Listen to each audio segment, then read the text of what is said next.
Yes, fellas, what's going on? After a little break, we decided to return to the videos, and we come with not such good news. It's your boy Shivs and Brandon as always. Brandon, what's going on? Good shifts. I know you must not be in the happiest of moods after last night, especially. Nah, not at all. I didn't. I wanted to give up watching basketball after what I saw last night, but it was tough to see, dog.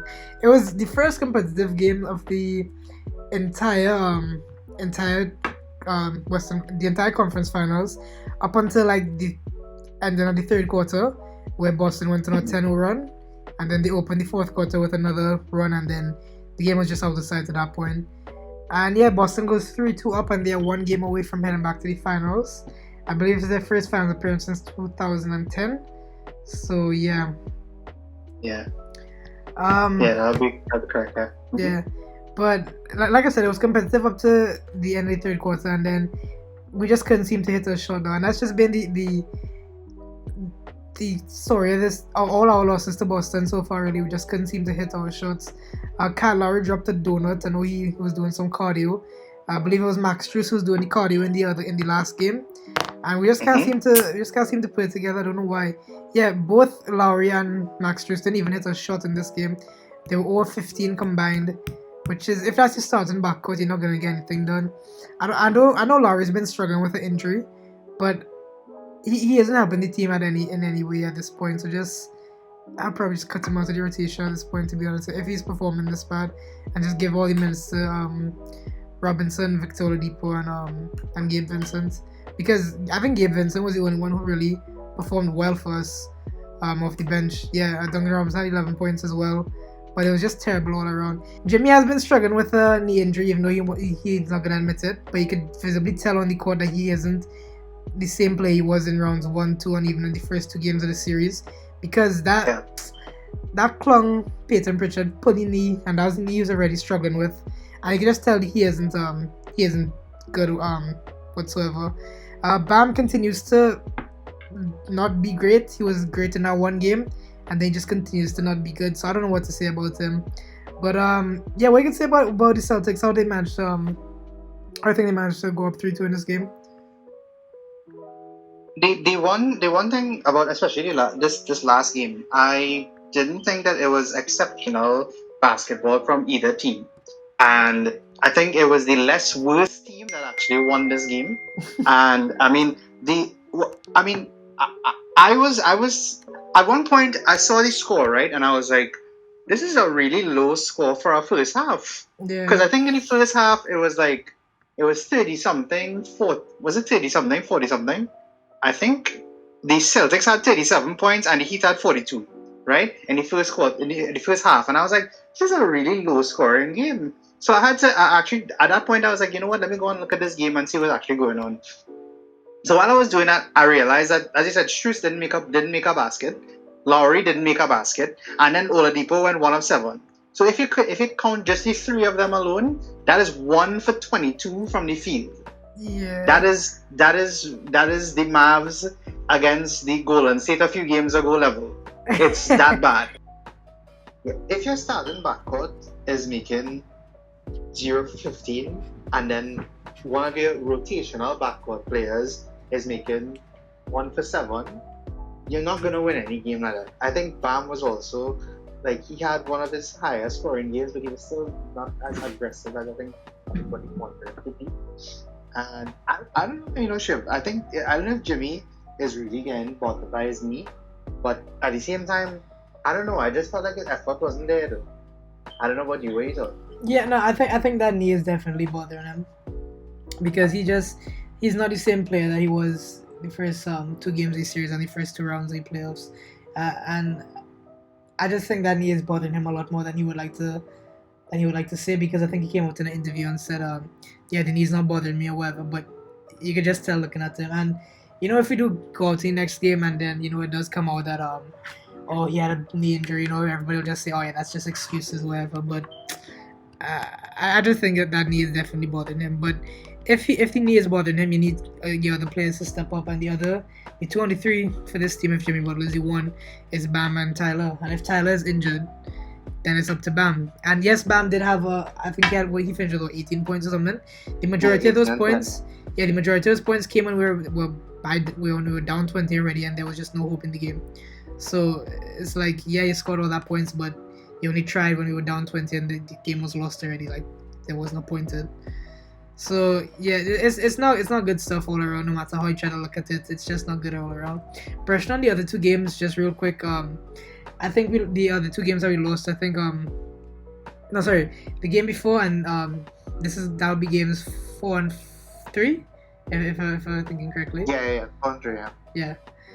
So the main problem I have to say with that game is just that the referee was absolutely egregious. I don't know if you can remember those games. But there was one specific play where Lowry was taking a charge, and Jaylen Brown traveled with the ball, and then he got the foul, which is the referee was stupid. And I don't know the exact stats, but I know they've had a lot more free throws than us. I believe they won the other game 4, I believe, by like 20 points and by 23 points, and they had 20 more free throws than us.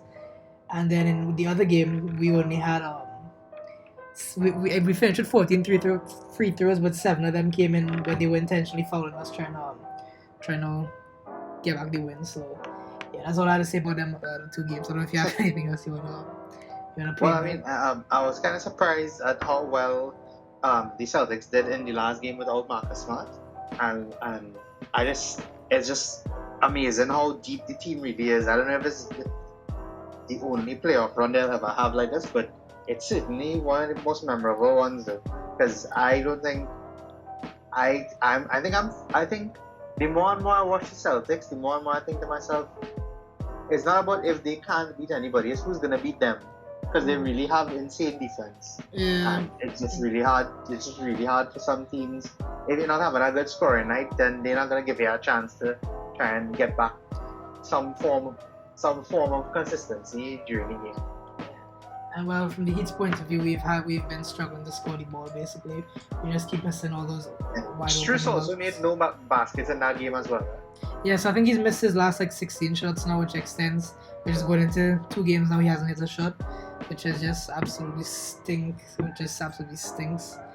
And yeah, no, we made 1, so I think it's like 1 of 28 in the past 2 games or something. Oh god.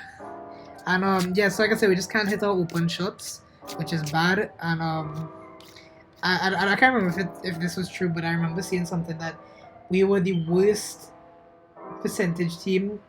We had the worst 3-point percentage shooting as a team since stats in the playoffs, since stats were recorded.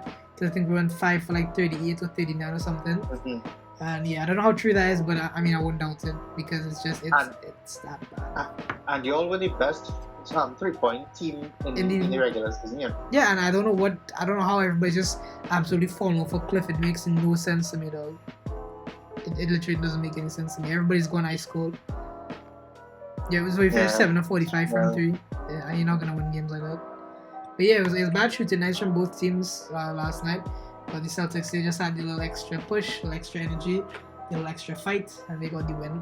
The very important Game 5 win. Because as we know, when series are tied 2-2, that Game 5 is a big swing game, and they got the big swing game. Yeah, so, it's good. The next game is Friday. Yeah, I think that game is going to be... I don't know. I don't think even will want to go down too easily, but I don't know. Celtics going to be at home. Yeah, so it's gonna be a rough experience if the Celtics do run away with it in Game 6. It's not gonna be fun for me. But switching direction over to your boys now, who show some fight and they didn't get swept. They took 1 game and they're looking to take another game. What happened with the Mavericks? Well, the shooters finally came to the party. So I mean, when you look at it, Luka had 30, Brunson had 15, Bullock had 18, Finney-Smith had 23, Kleber had 13. So I mean, when you get the production out of those guys, the Mavs have an excellent chance of winning any game. But that's just that. The problem is that they're not consistently that good, as good as they were in this game, and it just really depends on all of them. I mean, otherwise Luka will probably have to score 60 to beat Golden State. But I think it was interesting too because the Warriors defense players, they all were like getting fouls, and they were, I can't remember, somebody fouled out of the game. Oh yeah, Jordan Poole fouled out of the game, and it was just an interesting game on the whole from a Golden State perspective, because they just didn't look up for it, and I found that was kind of strange because it was the opportunity to close out the series, but they just didn't take it. Yeah. And to be fair, I don't think Luka was getting swept anyway. So. Yeah, I mean, he's the best performer when facing elimination, in playoffs in the history of basketball. Yeah, so that's a little interesting fact for you there. I was surprised that the Warriors didn't really play Kevon Looney as much, because I think he's been the unsung MVP of the series so far, with his Dennis Rodman type vibes. But he didn't even have a good game, to be honest. He only finished with 3 points, a block, a turnover, an assist, and only 6 rebounds. So I was kind of surprised that I didn't see him at long stretches of the game. What I found really interesting about this game was, I believe you guys were up by like 20-something to start the fourth quarter, and then the Warriors kind of waved the white flag on the bench team with it's like Kuminga, Moody, Damian Lee, and those guys. And then slowly but surely they cut into the lead. I believe they got down to like about a 4-point lead at some point. And at this point, Luka's back in the game, Steph's back in the game, and the Mavericks were just able to hold on. So what happened with that kind of crazy fourth quarter? It was just that the lead was so big, and then Steve Kerr kind of brought on the bench, and then Jason Kidd kind of was like, okay, well, I'll just bring on the bench too, because I don't know if he thought that they were just gonna like cruise out the game and win, and then Golden State actually started to hit some shots, and the lead just kept getting smaller and smaller, and then Jason Kidd at one point was like, okay, never mind, this was a bad idea, put all the starters back in. I think as soon as they did that, Luka went up for a dunk and he made it, and I think that was kind of like it right there. Golden State didn't even bother. I can't remember if Steph even came on, but it was just some poor play from the Dallas bench players, and it eventually got a lot closer than it should have been. But the game was essentially over. Like they just made it interesting coming out of it. Yeah, but it would have been a historic fold. But I'm so glad the Mavericks were able to get out of there with that win. So looking forward to Game 5 is tonight in Golden State. I think these next 2 games, I mean, it's kind of obvious to say, but I mean, they are really going to be difficult games for Dallas to win, because you're back at home in the Bay Arena, and even if you do get that and you go back home for Game 6, there's a mythical player called Game 6 Clay you have to look out for, who's one of the best players in basketball, Game 6 Clay. But what do you think the Mavericks would what do you think would be the key for them to being able to not only extend this game to past Game 5 and Game 6 to Game 7, but also win in Game 7? I actually think the key will be Jalen Brunson, because I think Luka is definitely going to do his standard stuff, and he's going to get I think he'll get 30 tonight, but I think Jalen Brunson is the key in the sense that when Luka and Brunson are playing well, I think for some reason I've noticed this, when both of them play well, the team feels a lot more confident. And Brunson only had 15 points in this game, but he played really well, and because he was playing well, it was able to get the rest of the team moving. The ball movement was a lot quicker in the last game as well. So I think he's going to be the key. And once they continue to attack the basket, I think they'll be good. And Brunson is probably one of the better players who attacks the basket. Yeah, I think so as well. And but there's also this meme. I'm sure you've seen it before. You mentioned that the shooters finally came to the party. It was it's kind of like a simple flow chart, and the top is did the shooters nail down the open looks that Luka created for them? Yes. The Mavericks won. They look like finals contenders. Nope, the Mavericks lost and they look like a lottery team. And that's just really what it is. So definitely the shooters gonna be, once they score, you're gonna win. I think that's always gonna be the importance to building a championship roster, because your superstar player is gonna show up 9 out of 10 times, and the only difference is gonna be between who has the better role players. And so once the role players for Dallas step up, I think they can definitely do it, and I hope they do it, because like I said, a Miami Dallas final is a dream for me. It's looking very unlikely, but it's not over yet. No, it's not. But I can say it's unlikely, but I still think there's hope. I think Jason Kidd came out and said something about how Golden State have to play zone because they can't play them one-on-one. So I don't know if that was like mind games or something. So it should be interesting to see what happens tonight. Yeah. Who we think gonna go off tonight for Dallas? If you had to pick one of the role play shooters. I think Kleber is due. I think he's due a massive game. So I think he's gonna. I think you'll get 25. Ooh, a huge game from Kleber. Yes, Ian.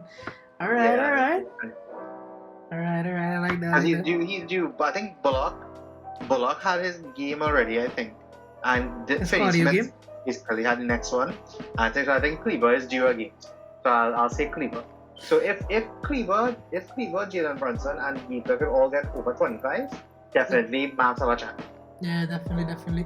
And well, that look at 25 is basically guaranteed. And even though Jalen Brunson only had 15, I mean, in the other 3 games before this, I think he's been averaging like close to 25. So yeah, those are the running guys here, always gonna guarantee points from. You just need one of the other guys to step up. And you say it's gonna be Maxi Kleber. I think it's gonna be Spencer Dinwiddie. I think it's his time to step up now.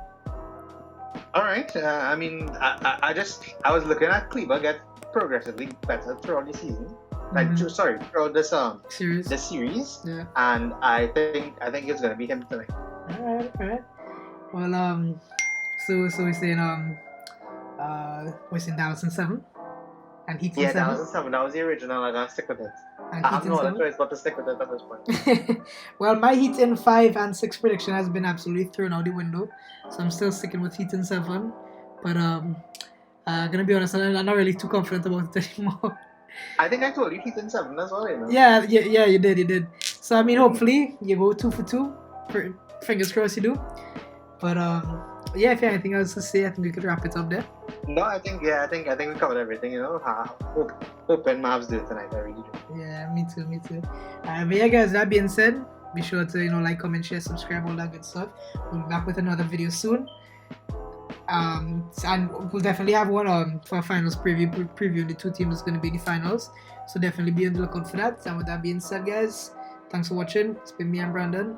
Later, guys.